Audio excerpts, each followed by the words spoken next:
வலிமையாக இன்னும் வலிமையாக நீங்கள் செய்து தமிழக மக்களுக்கு 2026 ஒரு வித்தியாசமான ஆட்சி, ஏழை மக்களை முன்னிலைப்படுத்தக்கூடிய ஆட்சி, விவசாய நலனை மையப்படுத்தக்கூடிய ஆட்சியை நீங்க செய்ய வேண்டிய கடமை உங்களுக்கு இருக்கிறது. அருமை சொந்தங்களே, அருமை சகோதர சகோதரிகளே, அது மட்டுமல்ல, இன்னைக்கு இன்னொரு பக்கம் திரும்பி பார்த்தீங்கன்னா ஆட்சி யார் நடத்துவது என்கின்ற கேள்விக்குறி நம்ம எல்லாருக்கும் இருக்கு.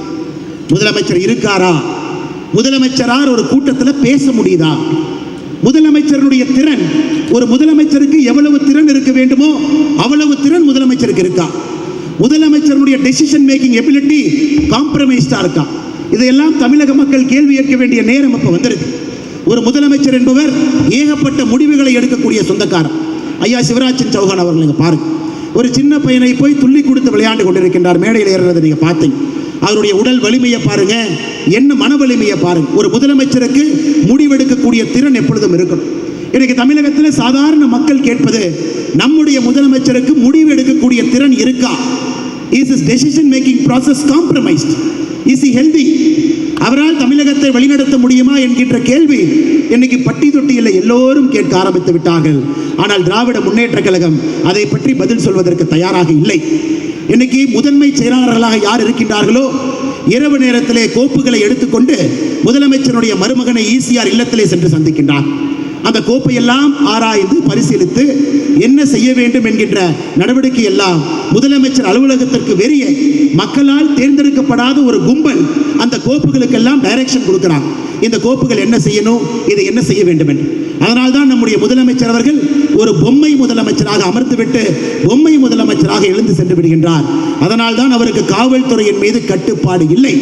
ஒரு டிஜிபியோ, ஒரு காவல்துறை கண்காணிப்பாளரோ, ஒரு டிஐஜியோ, ஒரு ஐஜியோ அமர வைத்து அவரிடம் கேள்வி கேட்டு எதற்காக தமிழகத்தில் தப்பு நடக்கிறது, எதற்காக கூலிப்படைகளுடைய கூடாரமாக சென்னை மாறி இருக்கிறது, எதற்காக கள்ளச்சாராயம் ஆறுகளை போல் நடந்து கொண்டிருக்கிறது என்று கேட்பதற்கான திறன் முதலமைச்சருக்கு இல்லை என்பதை மிக தெளிவாக இந்த 3 ஆண்டுகளில் திராவிட முன்னேற்ற கழகத்தினுடைய அரசு நமக்கு படம் பிடித்து காட்டியிருக்கிறது. அருமை சகோதர சகோதரிகள், அப்ப நாம் புரிஞ்சுக்கணும், இன்னைக்கு தமிழகத்தில் இயக்குவது மக்களால் தேர்ந்தெடுக்கப்பட்ட அரசு கிடையாது. முதலமைச்சர் அலுவலகத்திற்கு வெளியே மக்களால் தேர்ந்தெடுக்கப்படாத ஆதிக்க சக்தி இன்னைக்கு தமிழகத்தினுடைய அரசாங்கத்தை வழிநடத்துவது என்பது தமிழகத்தினுடைய ஒரு குடிமகனுக்கும் கூட தெரியும். ஏதோ ஒரு ஆதிக்க சக்தி தமிழகத்து அரசாங்கத்தை நடத்தி கொண்டிருக்கிறது. அதனுடைய விளைவு மக்கள் இறந்து கொண்டிருக்கின்றார்கள். அதனுடைய விளைவு மக்கள் கொலை செய்யப்பட்டுக் கொண்டிருக்கின்றார்கள். அதனுடைய விளைவு ஆரம்ப கல்வி மோசமாக இருக்கிறது. அதனுடைய விளைவு தமிழகத்தினுடைய பொருளாதாரம் சீரழிந்து கொண்டிருக்கிறது. அதனுடைய விளைவு தமிழகத்தினுடைய வளர்ச்சி குன்றி போக ஆரம்பித்திருக்கிறது. இதையெல்லாம் உன்னிப்பாக பார்க்கும் பொழுது எதற்காக பாரதிய ஜனதா கட்சி தலைமையிலான அரசு 2026 ஆட்சிக்கு வர வேண்டிய கட்டாயம் எதற்காக இருக்கிறது என்பதும் கூட நமக்கு தெரிகிறது. அருமை சகோதர சகோதரி, இன்னைக்கு இந்த செயற்குழு கூட்டத்தில் முக்கியமான பல தீர்மானங்களை நம்முடைய தலைவர்கள் பேச இருக்கின்றார்கள். தலைவர்கள் முன்மொழிவார்கள், தலைவர்கள் வழிமொழிவார்கள். இங்கு இருக்கக்கூடிய செயற்குழுவினுடைய எல்லா உறுப்பினர்களும் கூட உங்களுக்கு பேசுவதற்கு ஒரு வாய்ப்பு, உங்களுடைய எண்ண ஓட்டங்கள் பிரதிபலிப்பு, களத்திலே மக்கள் என்ன நினைக்கின்றார்கள், மக்களுடைய குரலாக, மக்களுடைய எண்ணமாக இந்த செயற்குழு உறுப்பினர்கள் நீங்கள் எல்லோரும் இங்கே வந்திருக்கின்றீர்கள். நீங்களும் இந்த தீர்மானத்திலே பங்கெடுக்க வேண்டும் என்கின்ற வேண்டுகோளை உங்களுக்கு வைக்கின்றேன். இன்னைக்கு இந்த செயற்குழு தீர்மானங்கள் 7 தீர்மானங்கள் இருக்கும். 7 தலைவர்கள் முன்மொழிவார்கள், 7 தலைவர்கள் வழிமொழிவார்கள். அதிலே நீங்கள் ஆக்கப்பூர்வமான ஒரு விதத்திலே நீங்கள் பங்கெடுக்க வேண்டும். அந்த தீர்மானங்களையும் கூட தமிழக மக்களுக்கு செவனே எடுத்துச் செல்ல வேண்டும் என்று இருக்கக்கூடிய பத்திரிகை நண்பர்களுக்கும் இந்த நேரத்திலே நான் வேண்டுகோள் விடுக்கின்றேன். அருமை சகோதர சகோதரிகளே, நான் ஏற்கனவே சொன்னது போல நம்முடைய கட்சி இவ்வளவு தூரம் வந்திருக்கிறது. மேடையிலிருந்து பார்ப்பதற்கு பிரம்மாண்டமாக அமர்ந்திருக்கின்றோம். 3300க்கு மேலே செயற்குழு உறுப்பினர்கள் இந்த அரங்கத்துக்குள் அமர்ந்திருக்கிறேன். இது சாதாரணமாக நடக்கலைங்க.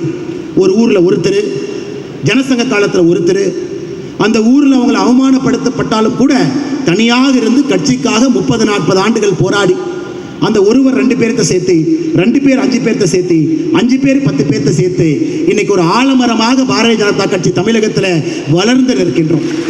அதற்கு காரணமான சிலர் இன்று நம்மோடு இல்லை என்பது எனக்கு ஒரு பெரிய வருத்தம். ஒரு செயற்குழுவும் கூட நம்மோடு இருந்தவர்கள், இத்தனை காலம் கட்சிக்காக உழைத்தவர்கள், நமக்காக பாடுபட்டவர்கள், அவர்கள் எல்லாம் நம்மை விட்டுவிட்டு இறைவனடி சேர்ந்திருக்கின்றார்கள்.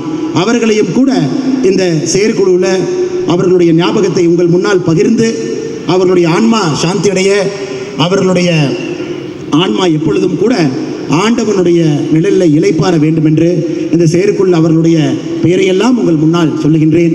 நான் படித்து முடித்த பிறகு நீங்கள் என்றோடும் ஒரு நிமிடம் எழுந்து நின்று அவர்களுக்கு மௌன அஞ்சலி செலுத்தி அவருடைய ஆன்மா சாந்தி அடைய வேண்டும் என்று நீங்கள் பிரார்த்தனை செய்ய வேண்டும் என்றும் வேண்டுகின்றேன். முதல்ல கள்ளக்குறிச்சி மாவட்டத்தில் கள்ளச்சாராயத்தால் உயிரிழந்த குடும்பங்கள், ஒரு குடும்பமும் யாரோ ஒரு தலைவனை இழந்திருக்கிறது.